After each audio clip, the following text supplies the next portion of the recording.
भड़क गया है रूस, और रूस इस कदर भड़का है कि उसने आम लोगों की बिल्डिंगों पर कई रॉकेट और मिसाइल दाग दिए, जिसमें 21 लोग बेगुनाह मारे गए। सलाम, नमस्ते, सत श्री अकाल। मैं हूं रज़ा और आप देख रहे हैं रज़ाग्राफी की वॉर अपडेट।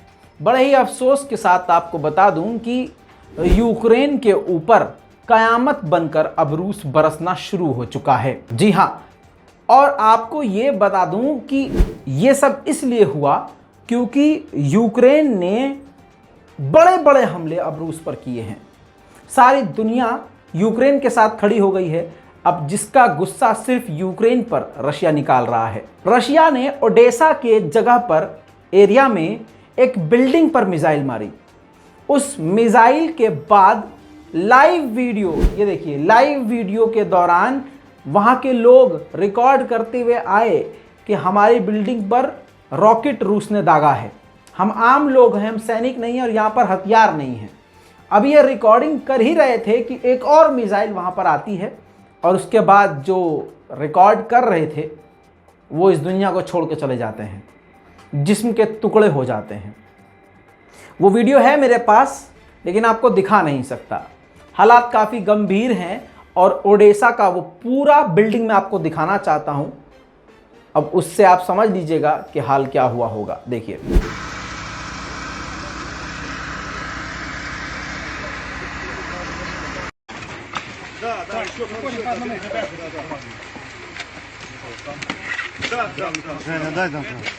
Виходимо сюди.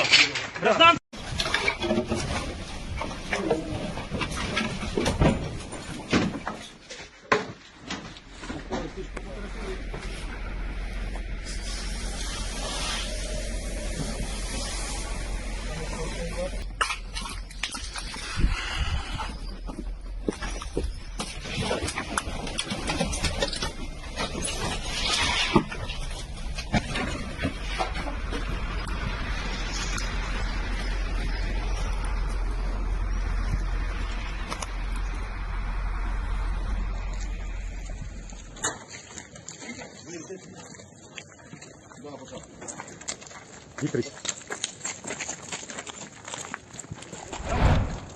इसके अलावा लाइसाइचेंस का एक एरिया है, यानी यूक्रेन का एक शहर लाइसाइचेंस, वहां पर यूक्रेन की ऑयल रिफाइनरी है जो कि काफी लागत की बनी हुई है और जिससे करोड़ों खरबों रुपये कमाता है यूक्रेन।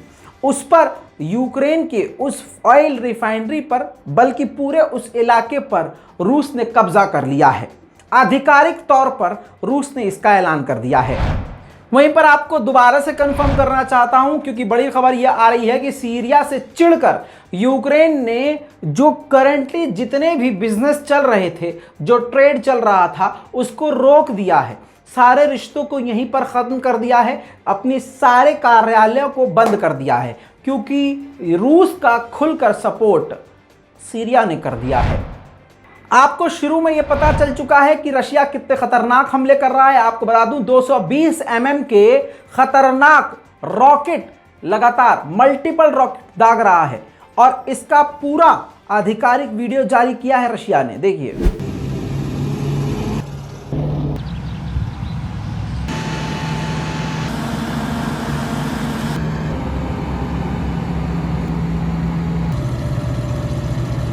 Второй залпом.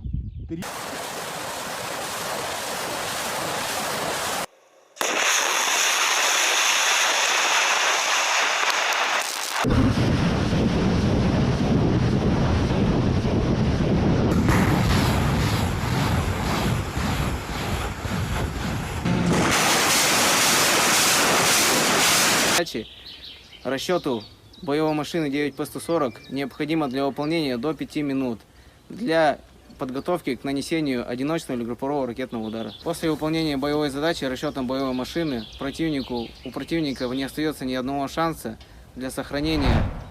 वहीं जर्मनी के चांसलर ने कहा कि पूरे यूरोप को और नेटो को रूस धमकी दे रहा है। ये काफी खतरनाक बात है और रूस ने जो इल्जाम यूरोप पर लगाया है और नेटो पर लगाया है कि ये अपनी ताकत बढ़ा रहे हैं, मजबूत लोगों को यानी हमको दबाने की कोशिश कर रहे हैं। ये बड़े हंसने वाली और कॉमेडी वाली बात है, ये समझ में आने वाली नहीं है। आपको बता दूं कि जर्मनी, अमेरिका, फ्रांस, ब्रिटेन और इसके अलावा कनाडा, ये वो देश हैं जो खुलकर रूस के खिलाफ खड़े हो चुके हैं।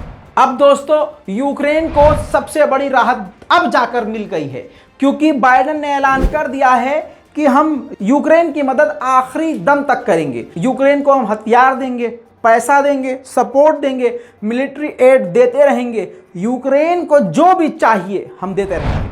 वहीं पर आपको बता दूं कि भारत ने सारी दुनिया, अमेरिका, ब्रिटेन, फ्रांस, जर्मनी और ये जितने भी यूरोपीय कंट्री हैं, इन सभी के मुंह पर बीच में खड़ा कर जूता मारते हुए एक बार फिर से बात करी है व्लादिमीर पुतिन से।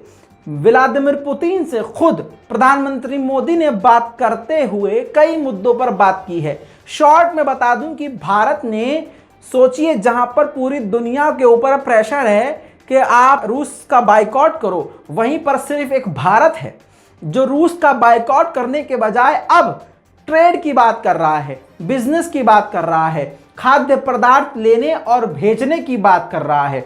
गैस तेल तो ले ही रहा है, इसके अलावा अनाज भी लेने के लिए मोदी जी ने पुतिन से बात की है। कमाल है। वहीं पर आपको बताऊं, पॉजिटिव बात यह करी है मोदी जी ने, भले ही भारत में मोदी जी नहीं बोल रहे हैं और भारत में बढ़ती हुई नफरत को वो नहीं रोक रहे हैं, क्योंकि उन्हीं की वजह से तो 24 में वो अपनी कुर्सी जमाएंगे, लेकिन पुतिन से उन्होंने बड़े ही साफ लफ्जों में कहा है कि आपको इस जंग को रोकने के लिए कोशिश करनी चाहिए और आपको बैठकर बात करनी चाहिए। मोदी जी के लिए खड़े होकर तालियां, वो भी इसलिए क्योंकि अपने देश के लिए बोल नहीं रहे हैं कि नफरत के खिलाफ बोलें, लेकिन दूसरे देश के लिए फौरन ज्ञान दे रहे हैं। बहुत बढ़िया, चलिए खड़े होके।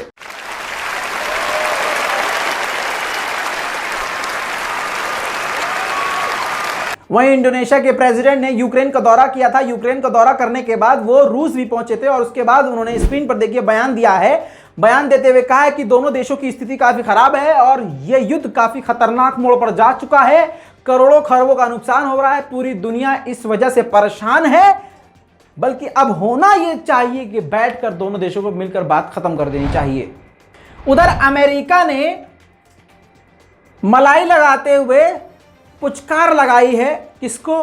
रूस को, और कहा है कि भड़कने की जरूरत नहीं है कि हम नेटो की सेना को तैनात कर रहे हैं। हम हमेशा से नेटो की सेना को तैनात करते आए हैं दूसरे देशों से अपने नेटो के देशों के बचाव के लिए। इसका मतलब ये नहीं है कि नेटो की सेना रूस के खिलाफ एक्शन लेने वाली है या एक्शन ले रही है। यहां पर जो है अमेरिका नरमी बरतते हुए नजर आया है, यानी किसी भी तरह से रूस से सीधा टकराव अमेरिका और नेटो नहीं चाहते हैं। वहीं आपको बता दूं, अल्बानिया एक मुस्लिम कंट्री है और अल्बानिया के प्राइम मिनिस्टर ने बताया है कि नेटो में बातचीत चल रही है कि अल्बानिया के अंदर नेटो समुद्र में एक बेस बनाएगा। अब रूस ने मारियोपोल पर तो पूरी तरह से कब्जा कर लिया है। अब ये देखिए आपकी स्क्रीन पर, यही है यूक्रेन का खूबसूरत मारियोपोल, जिसको पूरी तरह से यूक्रेन से छीन लिया है रशिया ने, और अब वहां पर पूरी ताकत से और पूरी स्पीड से उन इलाकों को, कब्जाई हुई जगह को बनाना शुरू कर दिया है और उस पर अपनी पूरी ताकत के साथ अपने लोगों को बसाना भी शुरू कर दिया है रूस ने।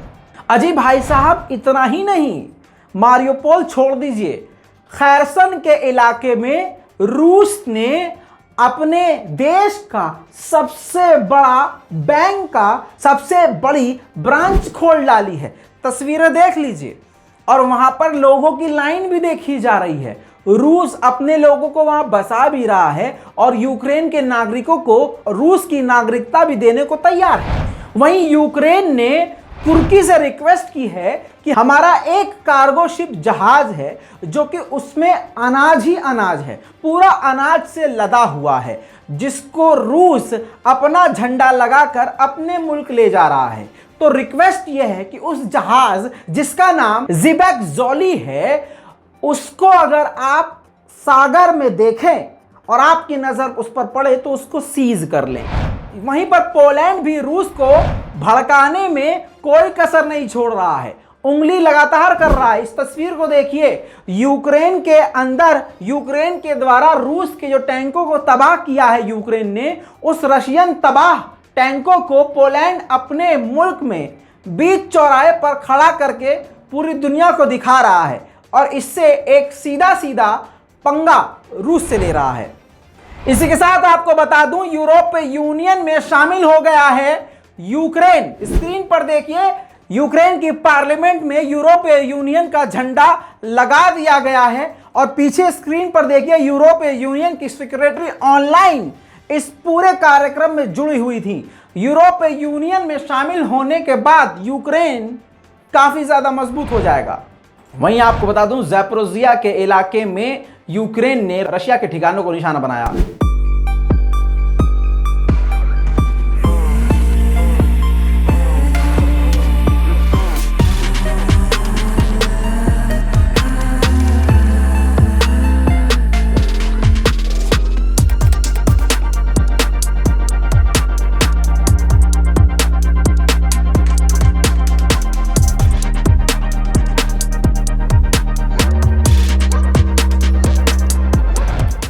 इसी के साथ आपको बताऊं कि रूस के वेयर हाउस को भी अलग अलग वक्त पर अलग अलग जगह पर निशाना बनाकर यूक्रेन ने तबाह कर दिया है।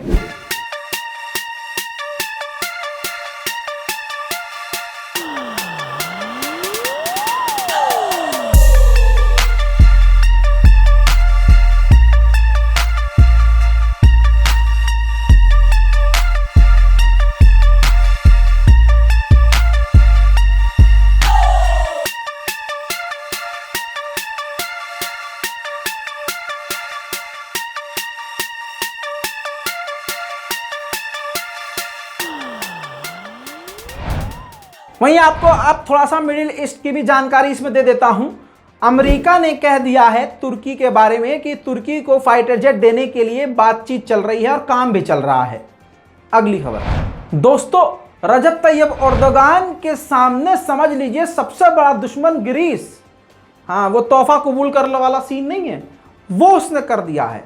कैसे, बयान सुनिए।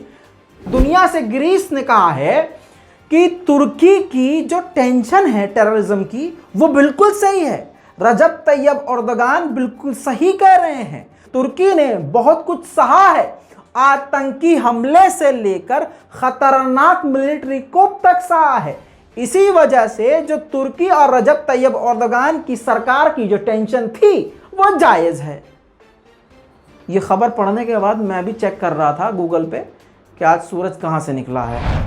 दूसरी तरफ रजब तैयब एर्दोगान ने पहले नरमी दिखाई ग्रीस के लिए, फिर घुमा के झापड़ भी लगा दिया। सुनिए, रजब तैयब एर्दोगान ने कहा कि ग्रीस के साथ हम लड़ना नहीं चाहते, हम किसी भी तरह से टकराव ग्रीस के साथ नहीं चाहते। हमारा पड़ोसी मुल्क है, हम मिलजुल कर रहने वाले इंसान हैं, लेकिन अगर ग्रीस हमसे टकराव नहीं चाहता है तो 147 से ज़्यादा एयर वायलेशंस क्यों किया है, हमारे हवाई क्षेत्र में 143 मरतबा क्यों घुसा है। और आगे वार्निंग भी ग्रीस को दे डाली है कि अगर हमारे हवाई एरिया में घुसपैठ ग्रीस की जारी रही तो हम फिर कुछ भी कर सकते हैं। इसी के साथ आपको एक और बड़ी खबर तालिबान को लेकर रजब तैयब एर्दोगान ने कहा कि हम इंतज़ार कर रहे हैं काबुल एयरपोर्ट को लेकर, हमें तालिबान कब जवाब देता है, हमें कब कोई क्लियर बात करता है, क्योंकि तालिबान ने आपको बता दूं कहा था कि हम जो काबुल एयरपोर्ट है हम चाहते हैं कि यूएई और तुर्की उसको संचालित करें।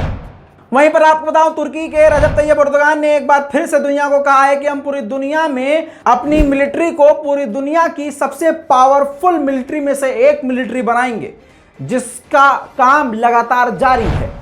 इसके साथ आपको बता दूं, इजराइल के नए प्राइम मिनिस्टर लैपिड बन गए हैं। स्क्रीन पर देखिए, बेनेट पूर्व प्रधानमंत्री ने खुद अपनी सीट ऑफर कर दी है लैपिड को। अब आपको बता दूं, लैपिड नए प्रधानमंत्री बन गए हैं, इसका मतलब यह नहीं है कि ईरान के खिलाफ, मुस्लिम देशों के खिलाफ, फिलिस्तीन के खिलाफ इनकी पॉलिसी चेंज हो जाएगी, ऐसा नहीं होगा। आपको बता दूं, इजराइल ने अल हक ऑर्गेनाइजेशन को कई साल पहले यह कहते हुए ब्लैकलिस्ट करवा दिया था यूरोपीय यूनियन के द्वारा कि ये टेररिस्ट ऑर्गेनाइजेशन है, इसको पैसे दिए जाते हैं और ये हम पर हमला करता है। अब ईयू ने कहा है कि हमने जांच करी है और जांच में पाया गया है कि इसका किसी भी आतंकी संगठन से कोई लेना देना नहीं है, लिहाजा हम इसकी फंडिंग शुरू कर रहे हैं।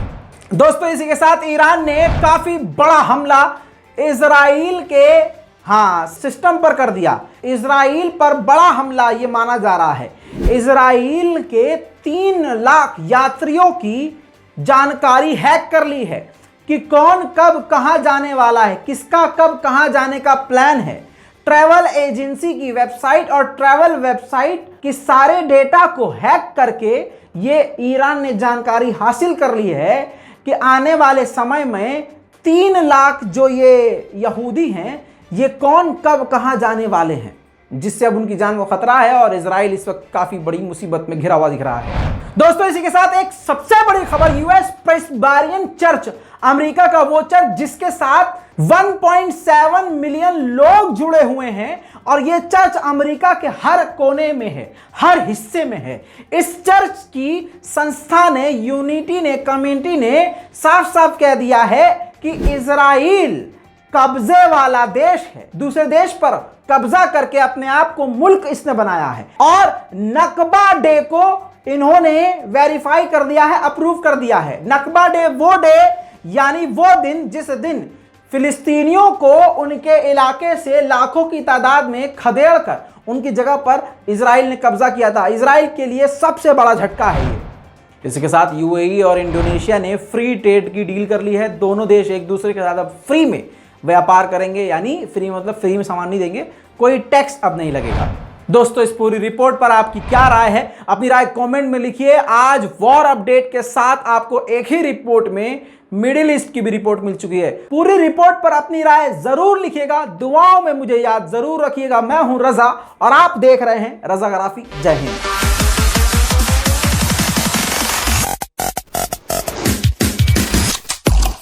तेरा बाप आया।